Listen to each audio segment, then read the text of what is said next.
Firstly, on De Ligt's contract, one thing I'm going to say is I was having a chat with a friend of mine. He said a lot of the contract is actually bonuses and stuff. So whilst he's on high wages at Bayern, it's a little bit inflated. Yeah. So, and that's quite common in European contracts. I find there's a lot of like bonus clauses, all these kind of things. So in reality, what he'll probably earn here, and apparently he's going to agree to this, is about £190,000 a week, and that is, I think, a good deal, to be honest.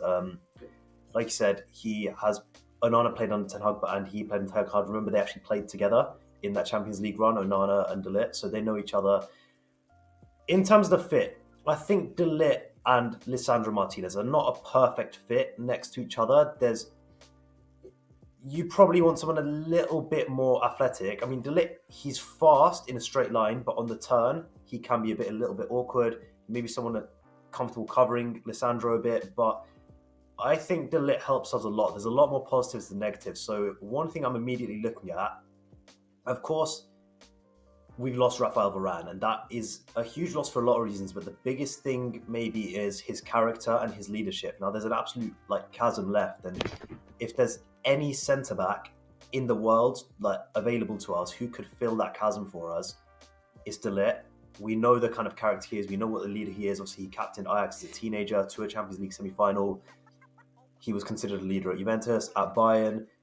His first season made Bundesliga team of the season. He was really good, considered really important. Then Thomas Tuchel had other ideas. He brought in Kim Min-jae and preferred him and Upamecano. But then De Ligt actually made himself a key player for Thomas Tuchel because Bayern were having some struggles, and Thomas Tuchel appreciated those organisational qualities, the leadership that he brought at Bayern, and he ended up at the end of the season becoming a starter. So, and again, that's an example of hardship. And he went through hardship. He got dropped.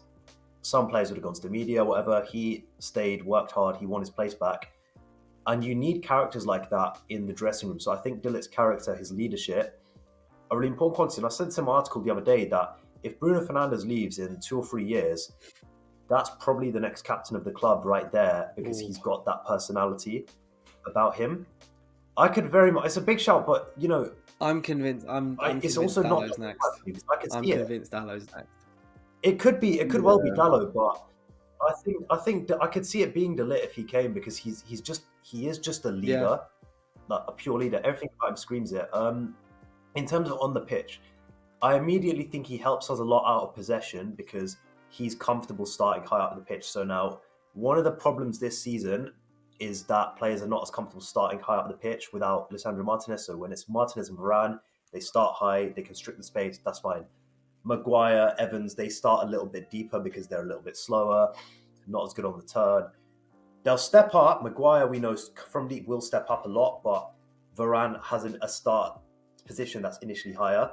So, and De Ligt's even more comfortable to start high than Varane. He's got that real bravery about his game. So if you've got De Ligt and Lisandro, immediately the lines are a lot more constricted now. We don't have as big gaps in the press, which was one of the big problems. Every now and then, look, De Ligt might get spun by an attacker. Find me a defender who won't get spun, and you're struggling a little bit, to be honest. I don't mind that much that he'll get beaten, because more often than not, he's going to bully the life out of them. I think he wins absolutely everything in the air almost, and that is going to help Lisandro a lot, give him that cover. Like I said, he's good in straight lines. He's comfortable running across the line. So if Lisandro, say, steps up but gets beaten, De Ligt's across there, and he's going to cover, and he's just going to straight through your man. He doesn't care. He relishes defending, and if we do need to defend in the box, if we do need to drop, like I said, he wins everything in the air. He's got that intensity about him, that intelligence about him, that he reads the ball. He'll defend the box, and he'll do it really well. So I think he brings a lot of very, very good defensive qualities. And also, like I said, his leadership, his character, his organisational skills will actually push the team higher up the pitch, because he's going to be the one calling people right press. He understands Ten Hag's system. He's captained a Ten Hag team before, so he understands people's duties, and he will hold people accountable. And I think that's very important. That's one of the things I liked a lot about Varane, in that he held his players accountable. I always said Diogo Dalot looked like a much better defender when he was playing next to Raphael Varane than he did with anyone else, just because Raphael Varane was almost like that coach on the pitch type player for him. He was commanding him, instructing him. And De Ligt, him and Varane are both leaders, but in different styles. Varane, we know, is very rational, very calm. We love him for that. De Ligt is a very brave, bold character. a bit more aggressive, closer to kind of Bruno Fernandes actually. And I think that will be good for the press, that we have that bravery, that player who's comfortable starting higher up the pitch. In terms of on the ball, he's not the most progressive player in the world, but in my opinion, he doesn't need to be. Like, he's a very solid passer of the ball. You're playing next to Lisandro Martinez and Andre Onana, like, who are in their position up there with the best players in the world on the ball. Yeah. So it doesn't matter too much. Dalo's there. If Luke Shaw is fit, hopefully, hopefully, he will be there.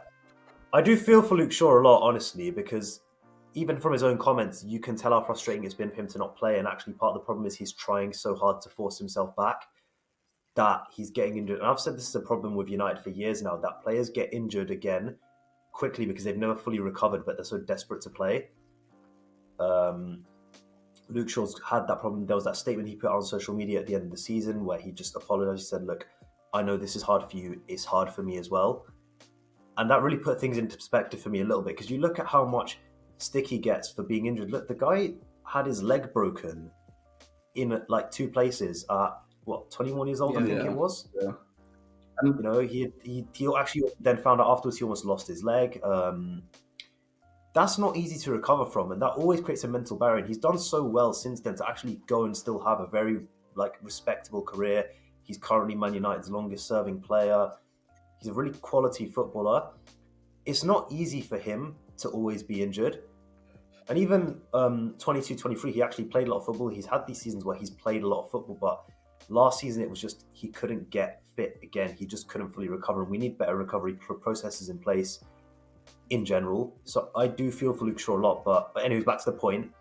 A back line with Onana in goal, Dalot at right back, Shaw at left back, Lisandro Martinez and Matthijs de Ligt at centre back. I like that a lot. I think that's a good back line. They're strong defensively. They're good in duels. You know, they can win stuff in the air. They're good on the ball. Get the right DM in front of that back line, and we've got a really strong foundation in our team, in my opinion. That's a back line I feel like I can trust.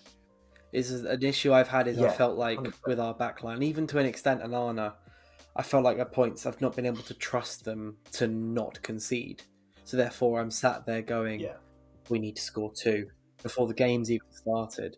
And and I know injuries have played a part in that and everything, but just that back 4 plus Onana, even though Onana, you know, he's got his moments, but I think I can trust him mostly, especially if we have more of the ball. Like, Onana's hopefully less likely to make a mistake.